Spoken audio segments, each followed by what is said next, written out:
Growing a Greener World is made possible in part by the Subaru Crosstrek, designed with adventure in mind, built in a zero landfill plant, so you can roam the earth with a lighter footprint.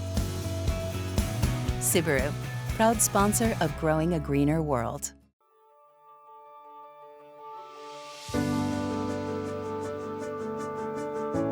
I'm Joe Lample. For 10 years, Growing a Greener World has told the stories of the people and the places who are making a difference in the health of our environment and the sustainability of our global community. But as we embarked on our 11th season, life changed overnight. So many things we took for granted would never be the same again. Now it's up to each of us to take a more active role in not just saving our planet, but making it better. Feeding our families with organically grown food, conserving vital resources, protecting natural habitats, starting in our own backyards, growing a greener world.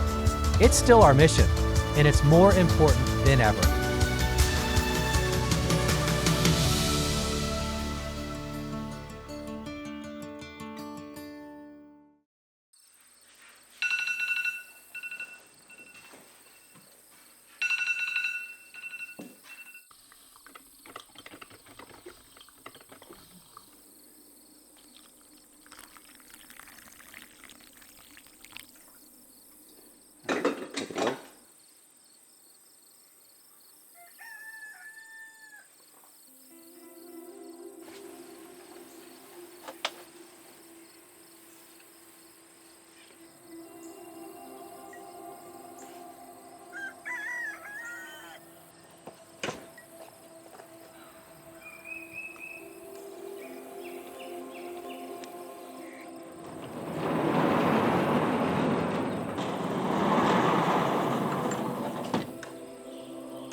Gardening is one of the most popular hobbies in the world, but for some, myself included, it's literally a way of life.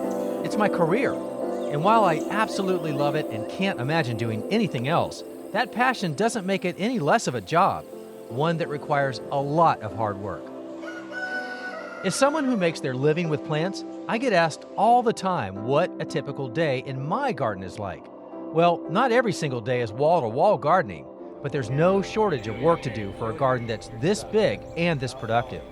And as the sole gardener on staff at the Growing a Greener World Garden Farm, it's all on me. We'll get you mic'd up, Joe. Thanks, Todd.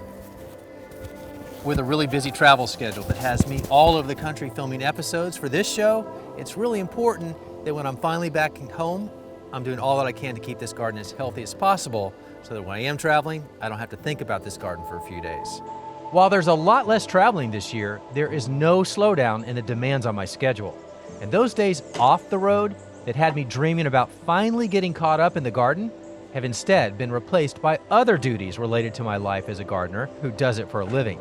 Teaching online classes, doing podcasts, producing videos for brand partners, taking care of social media responsibilities. It never ends, and through all of it, the garden just keeps growing. But just like every gardener, it's my job to keep up with it. You know, I've always been an early riser, and I think part of that, in fact, I know a lot of that has to do with the fact that I have a really nice garden to come out to early in the morning. I love the mornings, and I love that peaceful time when the sun is coming up and the birds are singing, and it's just me and the garden and my coffee. And it's one of the most important things I do in the course of a day is just observe, just sit back, be quiet, and take it in. But while I'm taking it in, I'm making some important observations because no 2 days are the same, let alone no 2 seasons. How you make and organize your own garden observations is entirely up to you and the way that you prefer to work. For some folks, a pad of paper or a good old-fashioned diary works best. Others like using a garden app on their phone, which can also incorporate photos that you take at the same time. That handheld technology is great for researching a new pest or plant problem right on the spot.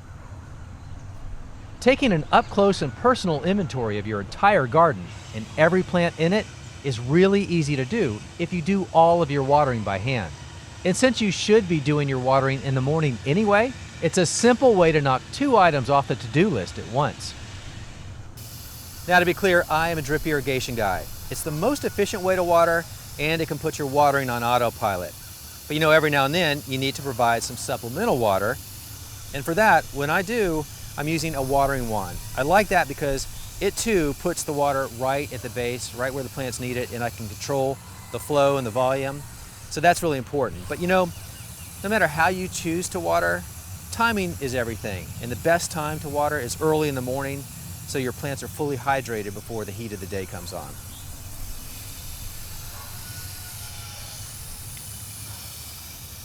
How often I water my own garden is one of the questions I hear most. Unfortunately, there's not a one-size-fits-all answer. It depends a lot on the weather and even more so on the plants themselves. Really looking good. Lots of tomatoes on Some crops like water every day, while some do just fine once or twice a week. For me, every bed at the garden farm has its own spigot built right in, with its own drip line that's controlled by a timer.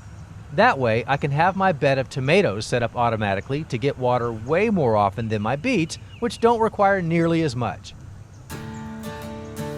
You know, one of the benefits of spending more time at home these days is the opportunity to catch up on some much needed projects. And for me, that's a lot of projects around the garden. And the first for me was this compost bin, rebuilding that. I love my pallet compost bin, untreated hardwood pallets. Now they're readily available. Just ask around to your local stores and sooner or later, you're gonna find them. Most people are happy to give them to you. This is 9 pallets and it's good and sturdy and I'm really happy with it. So how it works is, I fill up the first bin. This is the first bin that I filled up about 8 weeks ago. Now it's finished compost. This bin is in process. This is that in between fully finished and the raw stuff, but this is the raw stuff. And so right now I'm continuing to add to this, and this is right about at capacity. So what goes in here are greens and browns. Greens are nitrogen sources like grass clippings and food scraps from inside the house, mostly veggies and fruits. And then there's carbon, and that would be like the shredded paper from my office and semi-composted leaves. I have lots of those, but the ratio is roughly 2 to 3 times carbon, or the browns, to 1 part nitrogen. So that's why I keep all those grass clippings off to the side. I have so much, I don't want to add too much of that at one time. But the key is to be consistent with what you do add. Now the key to getting quick compost is making sure that you keep it aerated, so you're introducing oxygen, and you're keeping it moist like a damp sponge. And the more you do that, the faster it's going to break down. Now, at a minimum, I try to do that once a week, but if I can do that 2 to 3 times, all the better. And in about 8 weeks, I can go from this to finished compost and then add it to my garden.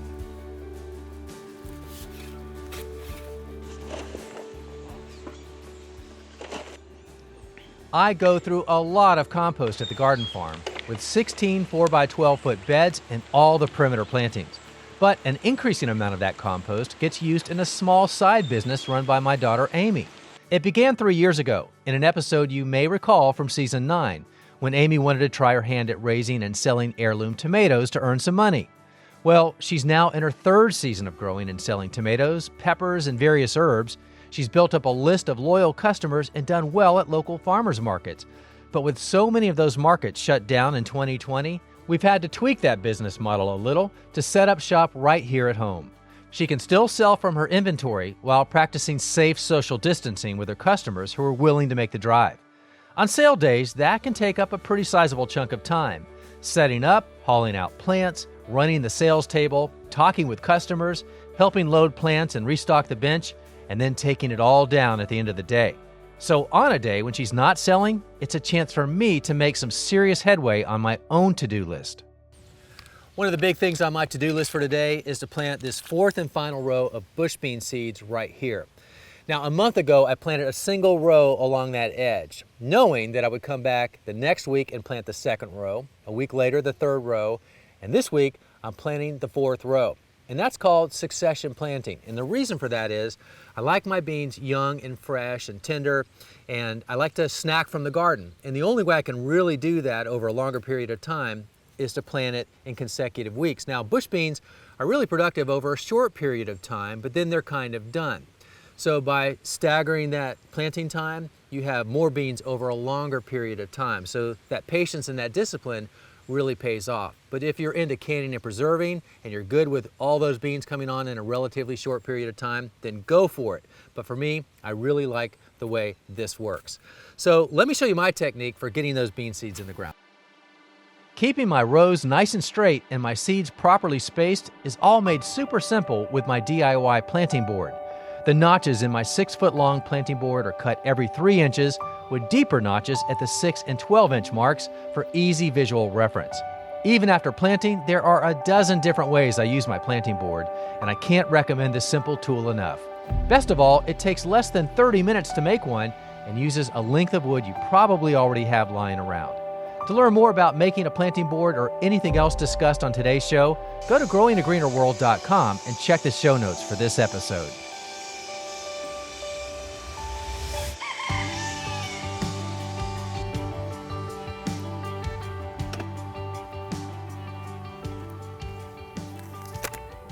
You know, I've been so busy with gardening projects this year, I've been a little remiss in getting everything planted out and starting my seeds, and that's certainly the case with this basil. But no worries, unlike tomatoes where you're planting them as early as you can because you know you have months before you're going to get to harvest the tomatoes, basil is ready to go as soon as it leaves out, and it's fast growing too. So I have no worries about the fact that I'll be enjoying fresh basil well before my first tomato harvest. But it is time to plant them. I need to get them into these beds because they're becoming root bound. These small 72 cell trays don't have a lot of growing room for those roots, and you can see that they are root bound at this point. So they're not going any further if I leave them there. It's time to get them out. So what I'm going to do is I'm going to lightly tease this pattern apart to liberate them, is what I like to call it, and that's going to allow these roots to spread out. And I'm going to plant about 3 basil plants around each corner of each bed. I've got 72 or more here to plant, but I like my basil, right? And who doesn't? It's that easy. With good soil, a little mulch around it, water it in. Once this grows up a little bit, I'll cut off the top, and that'll generate new growth. So every one cut that I make is going to sprout 2 new branches. So basil is a plant that you can start eating early, and the more you cut it, the more it gives you. It's a really economical plant. You don't need to plant a lot of basil to get a lot of basil onto your pizza or into your kitchen.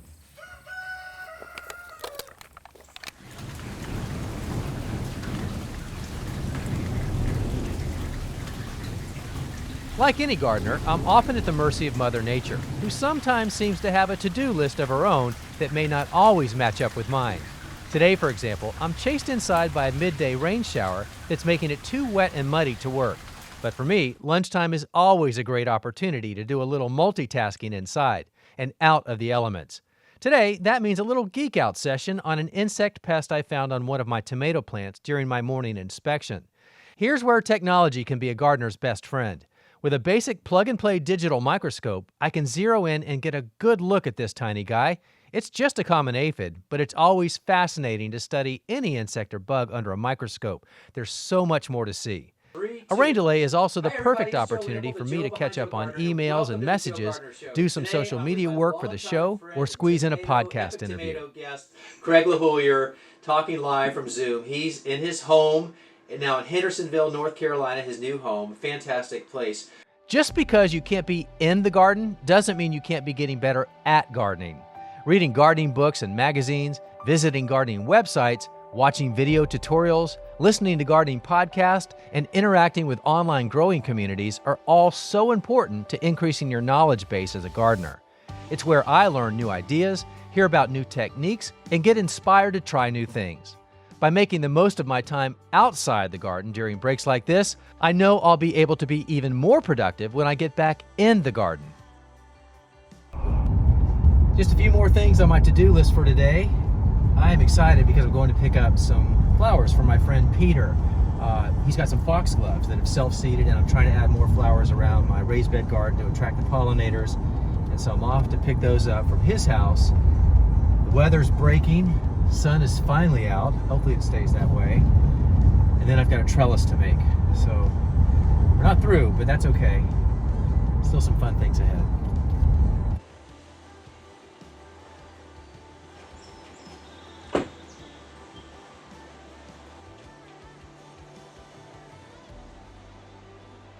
Wow, that is nice. I love Peter. Besides being a great guy, he makes the most of his relatively small scale landscape. He's a landscape architect, so it only makes sense that he knows what he's doing, but boy, does he pack the food in.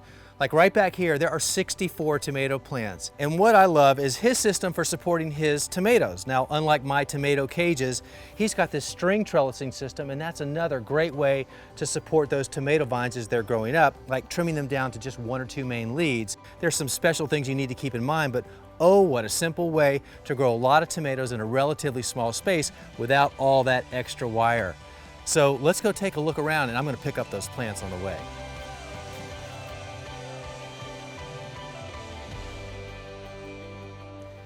And here are my plants on the wooden table, just like he said.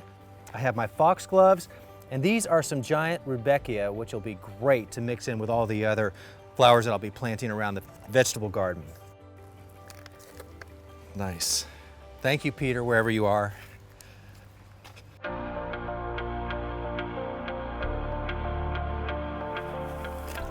So this is one of the beds where I'm going to plant some of Peter's foxgloves, and I had intended to do that right away because when anybody goes to the trouble to dig up some plants for me, I want to get them right in the ground. Plus, it's exciting to do that.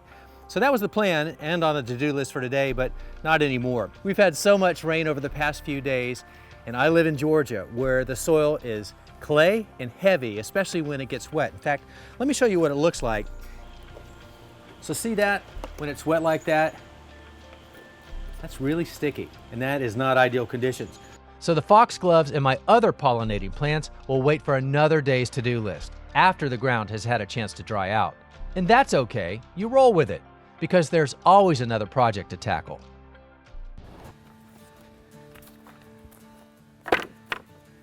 The big project on today's to-do list is to build my string trellis for my cucumbers. Now, I love to grow cucumbers, and when I do that, I always use those livestock panels in a teepee style, but this is a vertical string system where the cucumbers are going to go straight up and down. So I'm going to give it a go.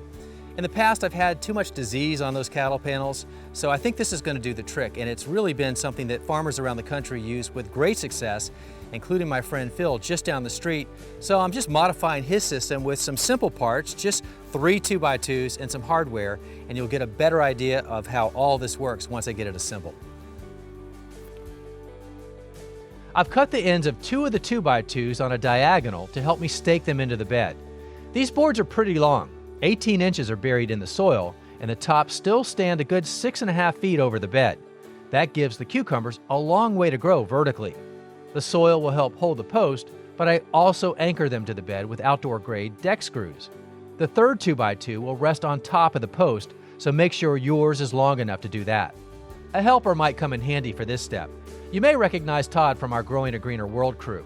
He's our writer, producer, resident DIY guy, and today, he's also my extra set of hands. I secure the top board to the post with a couple more screws, and the simple trellis structure is done. To get each cucumber vine to grow to the top board, I'll use string. In this system, the string hangs from a wire running between the post. That will allow for easy side-by-side adjustments as the vines grow upward. With the wire stretched taut and strong, metal hangers hold the extra trellising twine. Run the string down to each plant, prune each plant to leave the strongest lead, and secure the twine around the base of the plant with the plastic clips.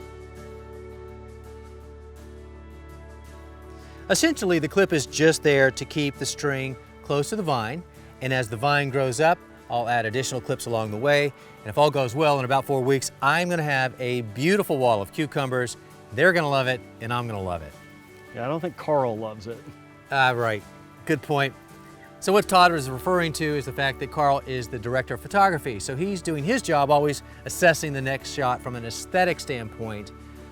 And he's worried in this case that this wall of cucumbers is going to be a shot blocker for future shows that we're going to do. But the challenge is, when you're filming in the gardener's garden, like we always do here, I get to make that decision. And sometimes I win. And in this case, I want my wall of cucumbers, so I win. Yeah, but who makes you look good, buddy? I hate when he says that. I never have a good comeback. Clearly, I love growing tomatoes, but it does require a lot of hands-on work. And I do that late in the afternoon, so I'm sure that the plants have had plenty of time during the day to dry out, because when you work with wet foliage, you run the risk of spreading disease. So save your tomato maintenance for late in the day. Now, there are 3 things that I typically look for when I'm inspecting my plants, and one is disease. And if I see any disease, I'm typically cutting that out to try to stay ahead of the problem. Next is an unruly plant. Tomatoes, especially indeterminate ones, are going to continue to grow, and I'm trying to just keep them contained within the cage as best I can. Eventually they're going to escape, but along the way I do want to try to maintain some sort of control by pushing some of these young flexible branches back in the cage before they get too stiff. And then the third thing is that I'm looking in here to make sure that I have a good balance of light and air circulation into the plant. And one of the things that I can do to help with that is to remove the suckers. Tomato suckers are the small shoots that sprout out between the plant's main stem and an established branch. Think of the main stem as growing straight up and down. Branches typically grow out at 90-degree angles. But when you find an extra shoot at a 45-degree angle in between, that's a sucker. It won't hurt your plant, but leaving them does add to the volume of leaves and stems in an already crowded tomato cage for me. So I remove some as needed to improve the overall light and air circulation. Removing them is so easy, you can do it with your bare hands. Find a sucker and grasp it between your thumb and forefinger. Give it a good bend until the sucker breaks at the joint. Bend it back the opposite direction to snap it off. Now, a lot of people, when they remove the sucker, they just toss it, or maybe they put it into their compost pile. I can't help myself. To me, this is a brand new plant for free. So why wouldn't I want to have more? So that's what I do. And in fact, all of these and many more that aren't on this bench are suckers that I've taken in the last couple weeks. For example, this sun gold I just took 11 days ago, and it's already flowering, and I can put this in the ground in a couple more weeks. So that is great, and it's so easy to do. You just put it in some moist soil and keep it out of the sun for about 10 days. Keep it watered, and be sure to label it. I have 25 varieties of tomatoes in this garden, and if I didn't label this plant, there is no way I could tell what this is, which it happens to be a striped German, by the way. And suddenly, the day is just about over. It always comes sooner than expected. I rarely make it all the way through the daily list of chores, but that just means there are things that will roll over to tomorrow's. No matter what items I didn't quite get to, I always try to end the day by doing some cleanup in the garden, gathering tools and putting them away, tidying up beds I've been working in, pulling a few weeds every time I see them, and hopefully harvesting 1 or 2 things to bring inside for dinner. That's the whole reason for growing a garden, and it's why I try to have 4 seasons worth of production. No matter how the day in the garden went, finishing up with something that I grew and can now feed my family with, that's what it's all about. This is Salanova lettuce. It is delicious. You don't need to add anything else to this. Top it with a light coating of your favorite dressing, and that's as good as it gets.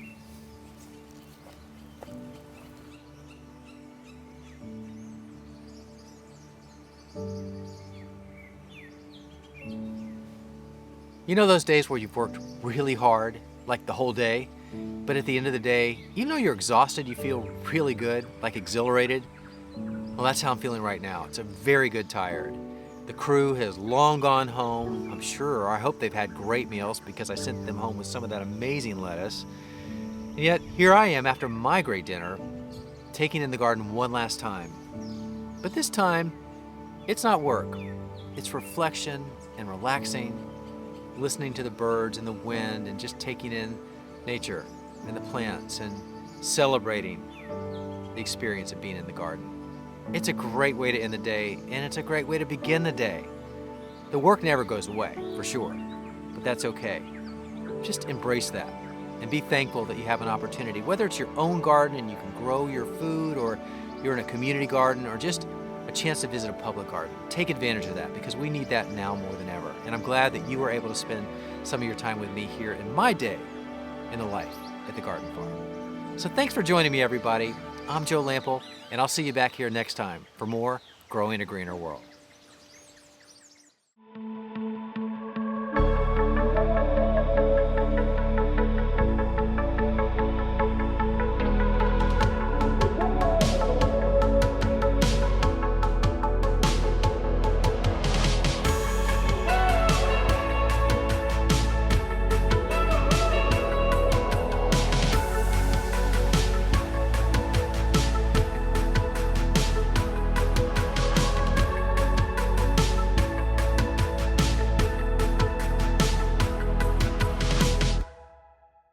Now you can continue your garden learning online in courses from me, Joe Lample, in my online gardening academy. Classes are designed to teach gardeners of all levels, from the fundamentals to master skills. Explore the courses available right now, plus new topics covering everything you need to know to grow like a pro. Take each class on your own schedule, from anywhere. Plus, you'll have opportunities to ask me questions about your specific garden in real time. Go to joegardner.com/learn for details today.